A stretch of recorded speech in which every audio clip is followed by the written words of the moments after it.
Imagine waking up one morning and discovering that the global system you depend on, food deliveries, trade routes, governments, even money, has simply vanished. No warning. Ships stop arriving. Cities burn. Empires that ruled for centuries collapse almost overnight. Now imagine this happened 3,200 years ago. 1177 BC wasn't just another bad year in ancient history. It was the moment when 5 great Bronze Age empires were erased, as if someone hit delete. Egypt barely survived. The Hittites vanished entirely. Mycenaean Greece fell silent. Trade networks snapped like brittle wires. For decades, historians blamed vague invaders called the Sea Peoples. But when archaeologists started digging deeper into climate records, clay tablet receipts, and ancient shipping logs, a darker, more familiar story emerged. This wasn't just invasion.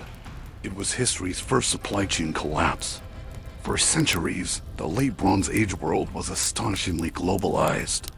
Tin from Central Asia met copper from Cyprus to make bronze weapons in Greece. Grain shipments crossed seas. Kings depended on foreign trade to keep armies fed and elites loyal. Clay tablets from palace archives read eerily like modern invoices.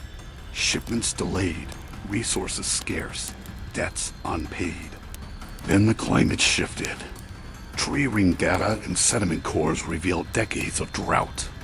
Crops failed. Famine spread. When food shortages hit, trade broke down. When trade broke down, armies went unpaid. When armies went unpaid, pirates, yes, pirates thrived. The so-called Sea Peoples weren't just invaders. They were displaced workers, mercenaries, refugees, and raiders born from economic collapse. Civilization didn't fall because of one catastrophe. It fell because everything failed at once. Sound familiar? Now hold that thought, because this isn't the first time archaeology has shattered our assumptions. Let's rewind much further. Not to 1177 BC, but to 11,600 years ago. Before cities, before writing, before farming itself. For most of modern history, we were certain of one thing. Humans hunted and gathered, then learned to farm, then settled down. And only after that built monuments and complex societies. It made sense. You need food surpluses before you can build temples, right? Then, in southeastern Turkey, someone started uncovering stone. At first, it looked like nothing. A hill farmers called Potbelly Hill. But beneath the soil lay something impossible. Massive T-shaped pillars carved with foxes, snakes, lions, and vultures. Some weighing over 20 tons. Arranged in precise circles. Dated to before agriculture, before pottery, before metal. Göbekli Tepe. This site shouldn't exist, yet it does. The people who built Göbekli Tepe were hunter-gatherers. No permanent villages, no farms, no ceramics. And yet, they organized massive labor forces, planned complex architecture, and carved symbolic art with astonishing skill. This wasn't random. It was intentional, ritualistic, and deeply social, which raises a disturbing question. What if civilization didn't begin because of farming, but because of belief? What if humans came together first for rituals, shared myths, and sacred spaces, and only later invented agriculture to support those gatherings? That flips everything. Göbekli Tepe suggests that ideas came before infrastructure. Meaning came before meals. Religion, symbolism, and shared identity may have been the real engine of civilization, not survival pressure alone. And here's the twist that connects everything.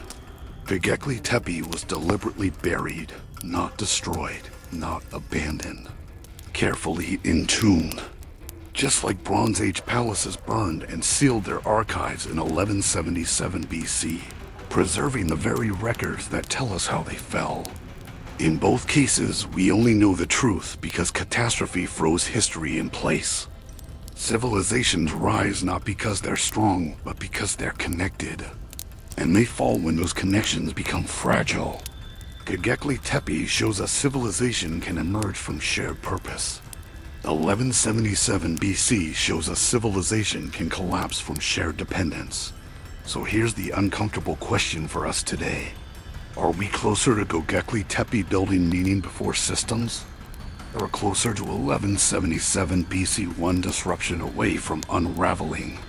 If ancient supply chains could collapse without electricity, without the internet, without global finance, what does that say about ours? History doesn't repeat itself, but it rhymes, and sometimes it screams warnings across millennia.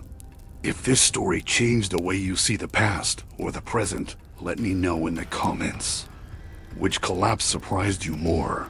The one that erased empires, or the one that proved civilization shouldn't exist yet did?